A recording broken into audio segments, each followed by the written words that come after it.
Halo anak-anak, apa kabarnya kalian semua? Sehat selalu ya. Hari ini kita akan memulai kembali pelajaran kita di dalam pelajaran agama. Tema yang akan kita pelajari hari ini adalah hidup tolong menolong.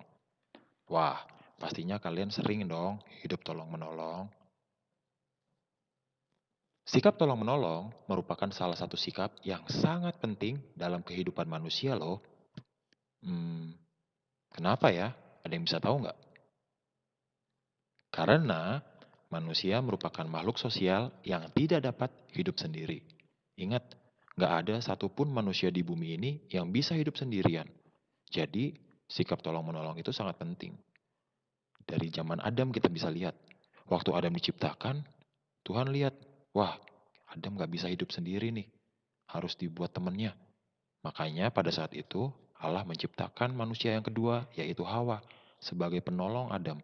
Jadi, ingat ya, tidak ada manusia yang dapat hidup sendiri di bumi ini. Di dalam Galatia 6 ayat 9 sampai 10, kita mau lihat yuk, ayat ini berkata apa ya? Bagi kalian yang punya Alkitab, kalian bisa baca di Alkitab.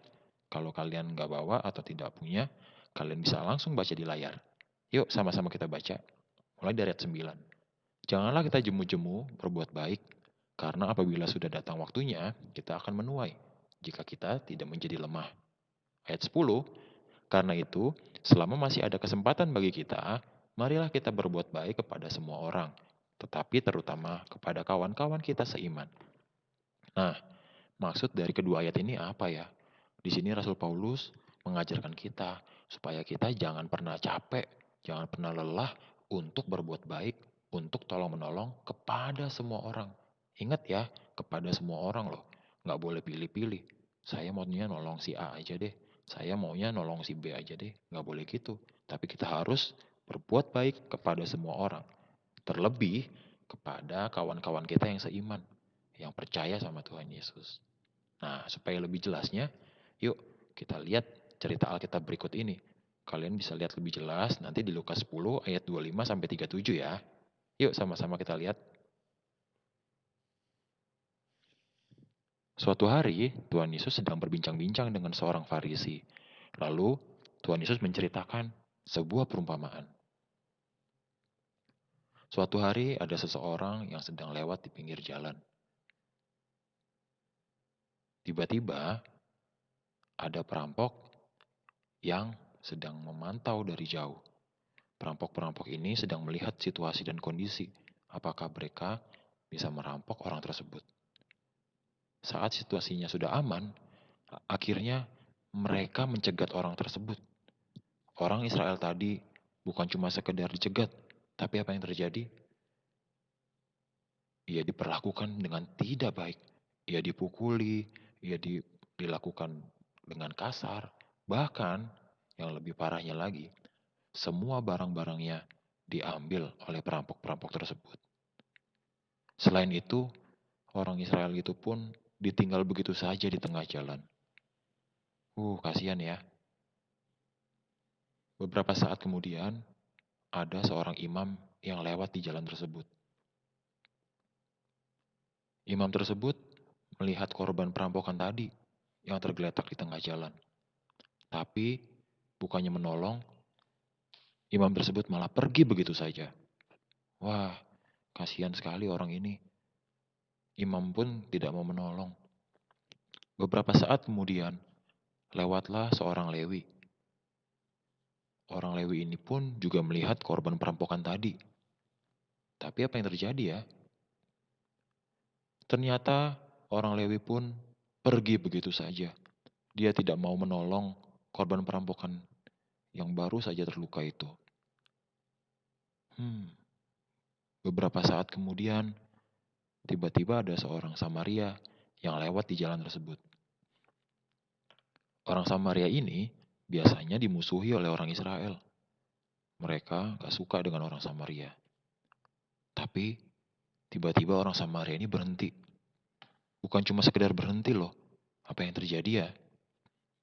Ternyata orang Samaria tadi mengobati orang yang dirampok itu. Dia membalut semua luka-lukanya. dan dia menolong orang Israel tersebut. Wah, hebat sekali orang Samaria ini. Selain itu, orang Samaria itu juga membawa orang tersebut ke sebuah penginapan. Di penginapan itulah orang Samaria tadi menaruh orang Israel yang terluka. Ia dirawat di sana, dibelikan makanan, minuman, dan obat-obatan. Bahkan, orang Samaria ini berpesan kepada yang mempunyai penginapan bahwa kalau ada yang kurang, obat-obatan, makanan, dan minuman, semuanya nanti akan dibayar setelah dia kembali. Wah, hebat sekali ya orang Samaria ini. Dia menolong meskipun orang Israel suka memusuhi orang Samaria. Hebat. Nah, apa yang kita bisa pelajari dari kisah orang Samaria tadi? Yang pertama, kita belajar untuk saling tolong-menolong walaupun berbeda. Ingat, kita bangsa Indonesia penuh dengan keberagaman, penuh dengan perbedaan. Tapi satu hal yang harus kita ingat, kita harus saling tolong-menolong walaupun kita berbeda. Yang kedua, kita belajar untuk saling tolong-menolong tanpa mengharapkan imbalan. Nah, kalian gimana? Waktu teman kalian minta pertolongan, kalian suka minta imbalan gak? Semoga tidak ya, karena Tuhan gak suka dengan orang yang menolong, tapi hatinya gak tulus ikhlas. Tuhan lebih senang dengan orang yang tulus. Seperti orang Samaria tadi, ia menolong tanpa mengharapkan imbalan apapun. Jadi, kita harus belajar dari orang Samaria ini ya. Nah, yang selanjutnya, Tuhan Yesus sendiri pun memberikan contoh loh di dalam menolong sesama. Kita bisa lihat kisahnya di dalam Alkitab, banyak sekali contoh-contoh waktu Tuhan Yesus menolong sesama. Misalnya, Tuhan Yesus menyembuhkan orang yang buta, Tuhan Yesus menyembuhkan orang yang lumpuh, bahkan Tuhan Yesus membangkitkan orang mati. Ini merupakan contoh-contoh sikap tolong-menolong yang Tuhan Yesus lakukan selama ia ada di bumi. Sepanjang pelayanannya, Tuhan Yesus selalu menolong orang-orang yang membutuhkan pertolongan. Di dalam ayat terakhir, Matius 22:39, kita akan lihat sama-sama dan kita belajar dari ayat ini. Di bab sebelumnya, kita pernah belajar mengenai ayat ini. Yuk sama-sama kita baca. Kasihilah sesamamu manusia seperti dirimu sendiri. Jadi, ayat ini merupakan perintah langsung dari Tuhan Yesus. Di dalam hukum kasih, hukum yang kedua, Tuhan Yesus mengajarkan supaya kita bisa mengasihi sesama seperti kita mengasihi diri sendiri. Jadi, mulai sekarang, ayo yang belum pernah menolong sesama, kita sama-sama belajar. Kita bisa menolong sesama kita seperti kita mengasihi diri kita sendiri. Kalian mulai mencoba ya, bisa di rumah misalnya kalian menolong orang tua, menolong kakak, menolong adik. Atau mungkin di sekolah, kalian bisa menolong sesama teman yang membutuhkan pertolongan.